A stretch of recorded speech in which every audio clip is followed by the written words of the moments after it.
Premier chant. Muse, dis-moi l'homme inventif, qui erra si longtemps, lorsqu'il eut renversé les murs de la sainte Ilione, qui visita bien des cités, connut bien des usages, et eut à endurer bien des souffrances sur les mers, tandis qu'il luttait pour sa vie et le retour des siens. Mais malgré son désir, il ne parvint à les sauver, car de leur propre aveuglement ils furent les victimes. Ces fous avaient mangé les bœufs du fils d'Hypérion, si bien que le soleil leur ravit l'heure du retour. À nous aussi, filles de Zeus, conte un peu ses exploits. Tous les autres héros qui avaient fui la mort funeste étaient rentrés chez eux, sauvés de la guerre et des flots. Lui seul restait à désirer son retour et sa femme, car la divine nymphe Calypso le retenait dans ses antres profonds, brûlant de l'avoir comme époux. Mais lorsque le décours des ans amena le moment que les dieux lui avaient filé pour rentrer dans Ithaque, plus d'une épreuve l'attendit dans sa propre demeure et jusque dans les bras des siens. Tous les dieux le plaignaient, excepté Poséidon, qui poursuivait de sa rancune cet Ulysse divin jusqu'à son retour au pays. Le dieu s'était rendu chez les lointains Éthiopiens, peuple divisé en deux parts, aux limites du monde, les uns tournés vers le couchant, les autres vers l'aurore. Comblé d'une hécatombe de taureaux et de béliers, il assistait ravi à leur festin. Pendant ce temps, les autres dieux siégeaient auprès de Zeus olympien. Le père des dieux et des hommes parla le premier. Il avait en son cœur le souvenir du noble Égiste, qu'avait tué l'illustre fils d'Agamemnon, Oreste. Tout entier à ce souvenir, il dit aux immortels : « Ah, voyez comme les humains mettent les dieux en cause. C'est de nous que viendrait tout leur malheur, quand ce sont eux qui aggravent leur sort du fait de leur propre sottise. Tel encore cet Égiste, qui, pour aggraver son sort, prit sa femme à l'Atride et le tua à son retour. Bien qu'il sût qu'il allait périr, nous avions envoyé Hermès, le vigilant tueur d'Argus, le prévenir de ne pas le tuer et de laisser sa femme en paix, sinon l'Atride trouverait un vengeur en son fils, quand Oreste, une fois grandi, regretterait sa terre. C'est ce que fit le sage Hermès, mais il ne put fléchir Égiste, et c'est pourquoi il a tout payé d'un seul coup. Lors, Athéna, la déesse aux yeux pères, lui répondit : « Cronide, notre père à tous, ô maître souverain, si celui-là y est resté, ce ne fut que justice, et puisse périr comme lui qui voudrait l'imiter. Mais moi, si j'ai le cœur brisé, c'est pour le sage Ulysse, ce malheureux qui depuis si longtemps souffre à l'écart, sur un îlot battu des flots, vrai nombril de la mer. Cet îlot couvert de forêts abrite une déesse, fille de ce funeste Atlas, qui de la mer entière connaît les moindres profondeurs et veille à lui tout seul sur les piliers géants séparant le ciel de la terre. Sa fille tient captif le malheureux qui se lamente. Sans cesse elle l'endort de propos tendres et câlins pour lui faire oublier Ithaque. Et lui, pendant ce temps, qui se contenterait de voir un filet de fumée s'élevant de sa terre, il appelle la mort. Et quoi, Olympien, tu restes froid ? N'as-tu pas trouvé bons les sacrifices qu'il t'offrait dans la plaine de Troie, près des vaisseaux argiens ? Pourquoi tant de rancune, ô Zeus ? Et Zeus, l'assembleur des nuages, de lui répliquer : « Quel mot s'est échappé de l'enclos de tes dents, ma fille ? Pourrais-je jamais oublier cet Ulysse divin, le plus grand des mortels par son esprit et les offrandes qu'il sut toujours offrir aux dieux, maîtres du vaste ciel ? Non, c'est Poséidon, l'ébranleur du sol, qui le poursuit de son courroux, pour avoir crevé l'œil de Polyphème, ce cyclope divin qui par sa force l'emportait sur tous les siens. Il naquit de la nymphe Tausa, la fille de Phorkys, ce maître de la mer immense, Poséidon l'ayant possédé en ses grottes profondes. À compter de ce jour, Poséidon, soutien de la terre, sans mettre Ulysse à mort, le fait errer loin de chez lui. Eh bien, essayons tous ici de trouver un moyen d'assurer son retour. Poséidon se relâchera de son courroux. Il ne peut tenir tête à tous les dieux d'en haut, ni lutter à lui seul contre leur volonté. » Lors, Athéna, la déesse aux yeux pères, lui répondit : « Cronide, notre père à tous, ô maître souverain, si à présent les dieux d'en haut sont vraiment de l'avis que le très sage Ulysse enfin revienne en sa demeure, dépêchons vite Hermès, le messager tueur d'Argus, vers l'île d'Ogygie, afin qu'à la nymphe bouclée, il fasse connaître au plus tôt l'infaillible décret qui scelle à jamais le retour du valeureux Ulysse. Pour moi, je me rends à Ithaque, où je vais exhorter son fils avec instance, en lui mettant au cœur l'envie d'appeler au conseil les Achéens aux longs cheveux, et de chasser les prétendants qui chaque jour lui tuent tant de moutons et tant de bœufs cornus aux jambes torses. Puis je l'emmènerai à Sparte, à la Pylos des sables, pour qu'il s'informe, s'il se peut, du retour de son père, et qu'il s'acquiert aussi un bon renom parmi les hommes. » À ces mots, elle se chaussa de ses belles sandales divines, toutes d'or, qui la portaient, au gré des vents, aussi bien sur les flots que sur la terre sans limite. Puis elle prit sa forte lance à la pointe acérée, sa longue et lourde lance qui abat dans chaque rang bien des héros, quand cette fille du Dieu fort se fâche. Elle sauta d'un bond des hautes cimes de l'Olympe jusqu'à Ithaque, et s'arrêta sous le porche d'Ulysse, sur le seuil de la cour, sa lance de bronze à la main, avec les traits d'un hôte, de Mentès, roi de Taphos. Elle y trouva les prétendants altiers qui récréaient leur cœur en jouant aux jetons, assis devant les portes, sur les cuirs des taureaux abattus de leurs propres mains, tandis qu'au milieu d'eux, héros et serviteurs zélés venaient leur mélanger le vin et l'eau dans les cratères. D'autres, d'un coup d'éponge aux 1000 trous, lavaient les tables, les disposaient devant chacun et tranchaient force viande. Le divin Télémaque fut le premier à la voir. Assis parmi les prétendants, il se rongeait le cœur. Il voyait en esprit son brave père. Ah, si demain il rentrait disperser les prétendants par la demeure, pour ressaisir les droits du maître et régner sur ses biens. Tel il rêvait au milieu d'eux quand il vit Athéna. Il s'avança droit vers le porche, outré de voir qu'un hôte resta planté devant sa porte. Il vint à sa rencontre, lui saisit la main droite, et prenant sa lance de bronze, il l'interpella et lui dit ces paroles ailées. « Salut, cher hôte, sois le bienvenu. Mange d'abord, après cela tu nous diras le besoin qui t'amène. » À ces mots, il prit les devants. Athéna le suivit. Dès qu'ils furent entrés tous deux dans la haute demeure, il alla déposer la lance au râtelier luisant de la grande colonne, où déjà se dressaient bon nombre d'autres lances appartenant au valeureux Ulysse. Puis il la fit asseoir dans un beau fauteuil incrusté, recouvert d'un linon et muni d'une barre à pied. Il prit un siège peint et se mit loin des prétendants, dont la présence méprisante et l'ennuyeux vacarme n'eussent manqué de dégoûter son hôte du festin. Et puis, il voulait lui parler de l'absent, de son père. Une servante apporta une belle aiguillère en or et leur versa l'eau pour les mains sur un bassin d'argent. Puis elle dressa devant eux une table polie. Une digne attendante vint leur apporter le pain et leur servit force bons plats tirés de ses réserves. Un écuyer tranchant leur présenta sur des plateaux des viandes de tout genre et leur donna des coupes d'or, tandis qu'un héros s'empressait de leur verser à boire. C'est alors que l'on vit entrer les prétendants altiers. L'un près de l'autre, ils prirent place aux bancs et aux fauteuils. Tandis que les héros leur versaient de l'eau pour les mains, les femmes entassaient le pain dans toutes les corbeilles, les jeunes gens remplirent les cratères jusqu'au bord, après quoi l'on tendit les mains vers les plats préparés.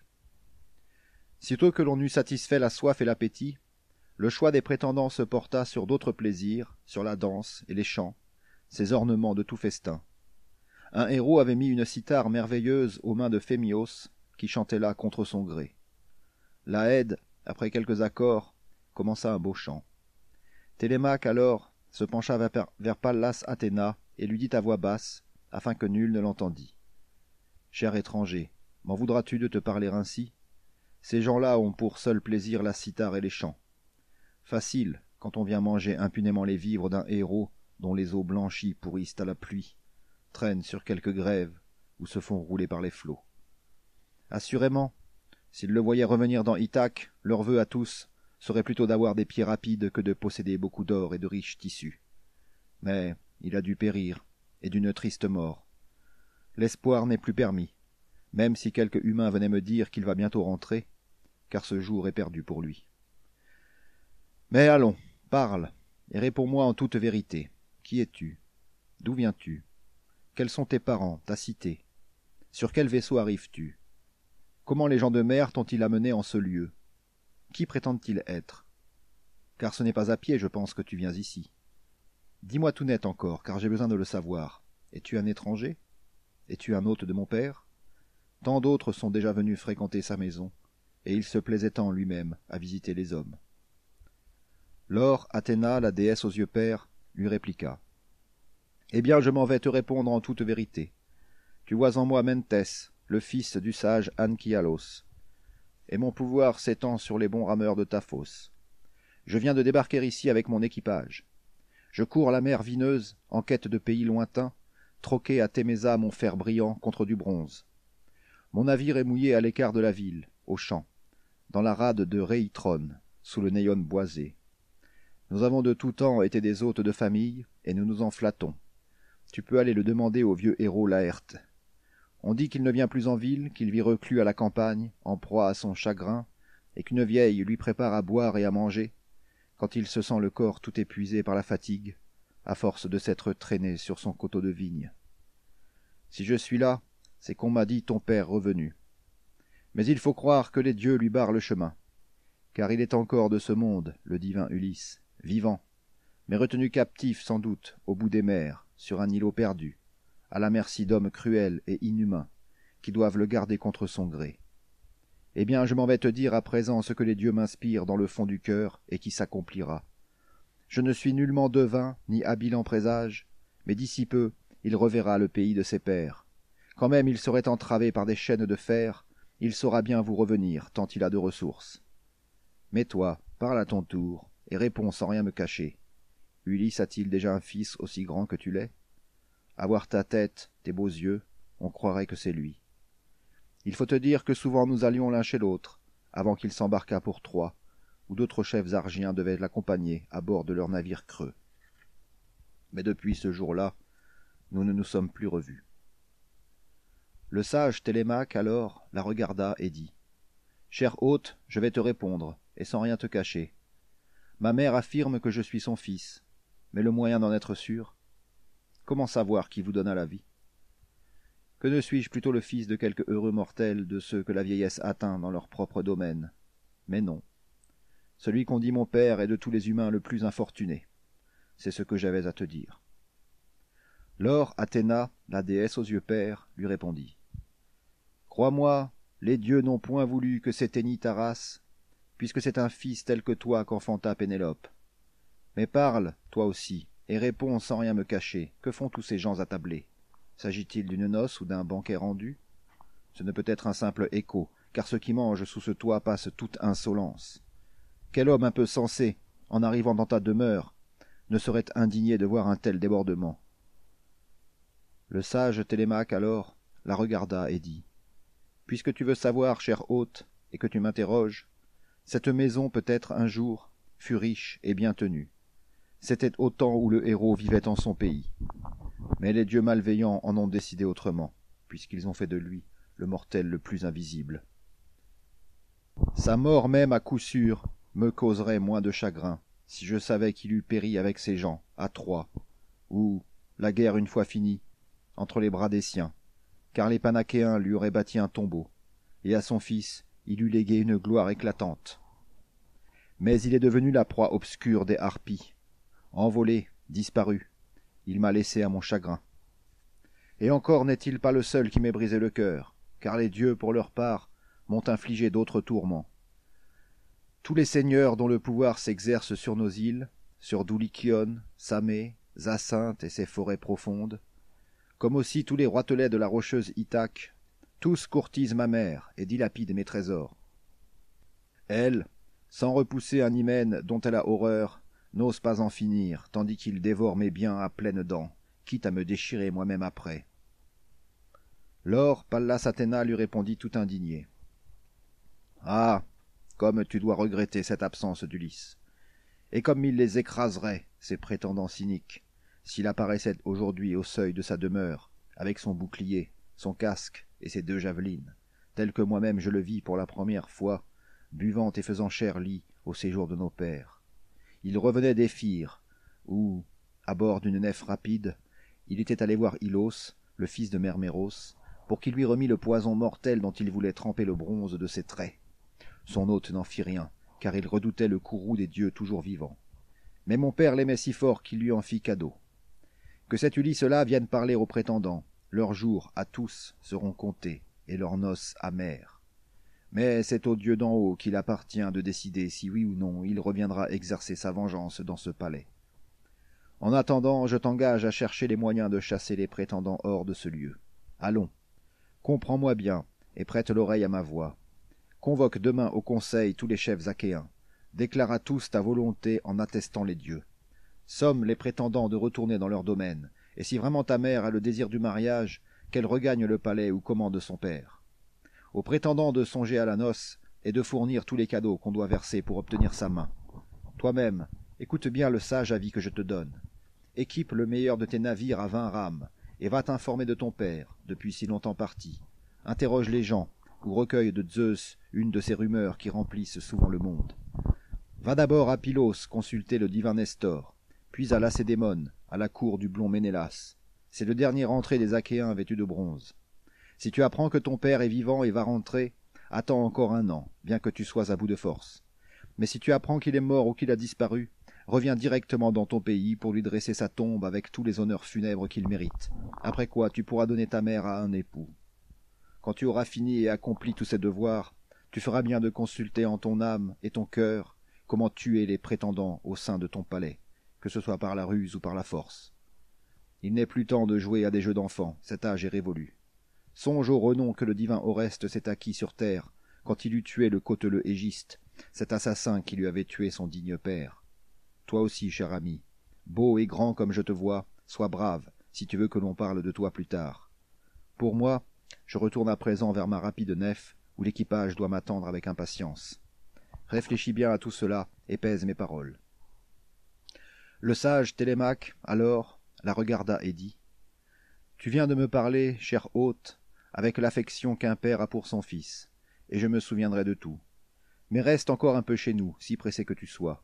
Prends d'abord un bon bain, et que ton cœur soit de la fête, puis rentre à bord, l'âme joyeuse, en emportant un riche et superbe présent, reçu en souvenir de moi, ainsi que l'on doit s'en donner entre hôtes quand on s'aime. » Lors, Athéna, la déesse aux yeux pères, lui répondit.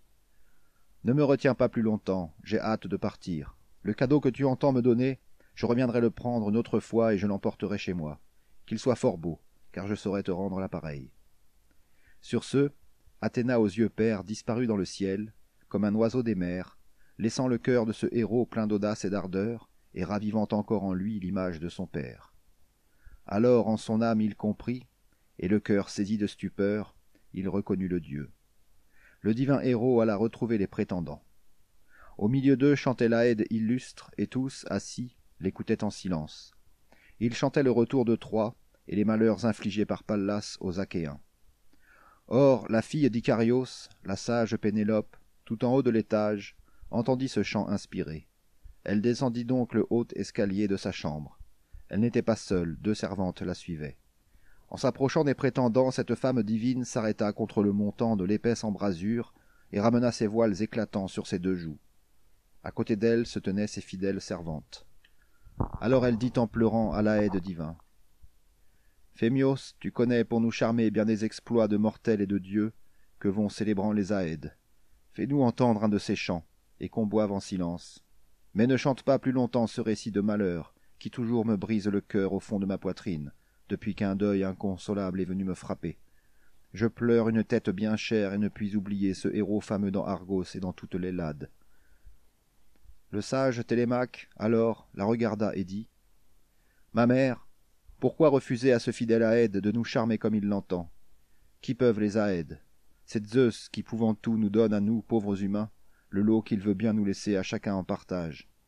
Laisse-le donc chanter le triste sort des Danaens. Le chant que les mortels admirent le plus volontiers est toujours le dernier qui vient caresser leurs oreilles. Que ton âme et ton cœur aient donc la force de l'entendre. Ulysse ne fut pas le seul à manquer son retour. Bien d'autres mortels ont péri dans la plaine de Troie. Allons, rentre au logis. Occupe-toi de tes travaux, de ton métier, de ta quenouille, et dis à tes servantes de se mettre à l'ouvrage. Aux hommes, le soin de la guerre, à commencer par moi, qui suis le maître de ces lieux. » Toute surprise, Pénélope regagna sa chambre, en portant dans son cœur les mots si sages de son fils. Et quand elle eut rejoint l'étage avec ses 2 servantes, elle pleura Ulysse, son époux, jusqu'au moment où Athéna lui jeta sur les yeux un doux sommeil. Les prétendants emmenaient grand bruit dans l'ombre de la salle et n'avaient tous qu'un vœu, c'était de partager son lit. Le sage Télémaque, alors, prit la parole et dit « Prétendants de ma mère, insolents, gonflés d'arrogance, songeons pour l'heure au plaisir du festin, trêve de cris. Il vaut mieux que nous écoutions la haie d'ici présent tirer de sa voix des accents dignes des immortels. Mais dès l'aube demain, je veux qu'on aille tous siéger à l'agora. Je vous signifierai sans nul détour de déguerpir d'ici. Cherchez ailleurs d'autres festins. Allez de maison en maison manger vos propres biens. Ou si vous trouvez préférable et plus avantageux de consumer impunément les richesses d'un seul, dévorez tout. Pour moi, j'implorerai les immortels, en espérant que Zeus un jour punira vos forfaits. Vous pourriez bien périr ici sans trouver de vengeurs. » À ces mots, tous les prétendants se mordirent les lèvres, surpris que Télémaque eût osé leur parler si fort. Alors Antinos, fils de Pythès, lui répondit. « Ah, Télémaque, c'est à croire que les dieux t'enseignent à parler sur un ton pareil et avec tant d'audace. Mais quand t'as régné sur Ithaque enceinte par les flots, que Zeus t'épargne ce pouvoir attaché à ta race. » Le sage Télémaque alors lui fit cette réponse. « Antinos, dussé-je te choquer, je parlerai. Si Zeus me donnait ce pouvoir, je suis prêt à le prendre. Penses-tu vraiment que ce soit le pire sort sur terre? Régner n'est pas un mal, crois-moi. Du jour au lendemain, on se retrouve riche et plein d'honneur en sa maison. Dans notre Ithaque enceinte par les flots, les Achéens ne manquent pas de rois, parmi les jeunes et les vieux. Qu'un autre soit élu, si le divin Ulysse est mort, n'empêche que c'est moi qui régnerai sur ma maison et sur les serviteurs qu'il captura jadis pour moi. » À ces mots, Eurymaque, fils de Polybe, lui dit. « Télémaque, laissons aux dieux le soin de décider qui doit régner sur cette Ithaque enceinte par les flots. Pour toi, garde tes biens et reste maître de ces lieux. Nul ne viendra ici te déposséder par la force, contre ton gré, tant qu'on verra des hommes dans Ithaque. Mais je voudrais, mon cher, que tu me parles de ton hôte. Cet homme, d'où vient-il? De quel pays prétend-il être? Quel lieu abrite sa famille et sa terre natale? Est-il venu pour t'annoncer le retour de ton père, ou bien tout simplement pour régler une affaire à lui? Comme il s'est envolé d'un bond, sans nous laisser le temps d'en savoir plus. Pourtant, il n'avait pas l'air d'un vilain. » Le sage Télémaque alors lui fit cette réponse. « Mon père ne reviendra plus, je le sais, Eurymaque, et je ne crois pas aux nouvelles qu'on m'en veut donner, pas plus que je n'écoute les oracles, quand ma mère appelle un devin parmi nous pour le questionner. Cet homme est de Taphos, et c'est un hôte de famille. Il dit être Mentès, le fils du sage Anchialos, ce roi qui règne sur Taphos, la ville aux bons rameurs. » Tel il parla, sûr d'avoir vu l'immortelle déesse. Pendant ce temps, les prétendants, jusqu'à l'heure du soir, goûtaient les plaisirs de la danse et des chansons joyeuses. Ils les goûtaient encore quand la nuit sombre les surprit. Alors chacun rentra chez soi pour prendre du repos. Télémaque, de son côté, gagna la cour superbe, au milieu de laquelle s'élevait sa haute chambre. Il monta s'y coucher, l'esprit plein de 1000 pensées. Une brave servante le guidait, portant les torches, Eurycléa, la fille d'Ops, issue de Pisénor. Laërte l'avait achetée, encore toute jeune, de ses propres deniers, pour le prix global de 20 bœufs, et l'avait honorée à l'égal de sa noble épouse, hormis le lit, pour éviter les foudres de sa femme. Elle éclairait donc son chemin. Aucune des servantes ne l'aimait autant qu'elle, qui l'avait nourri enfant. Ayant ouvert les 2 battants de la solide chambre, il s'assit sur sa couche, ôta sa tunique moelleuse et la mit sur les bras de cette vieille à l'esprit sûr. Et celle-ci, après l'avoir lissée avec grand soin, la suspendit à un crochet près du lit ajouré, puis sortit de la chambre et tira la porte en arrière par le corbeau d'argent, en faisant jouer la courroie. Alors, toute la nuit, roulé dans la plus fine laine, il rêva au voyage qu'Athéna lui conseillait.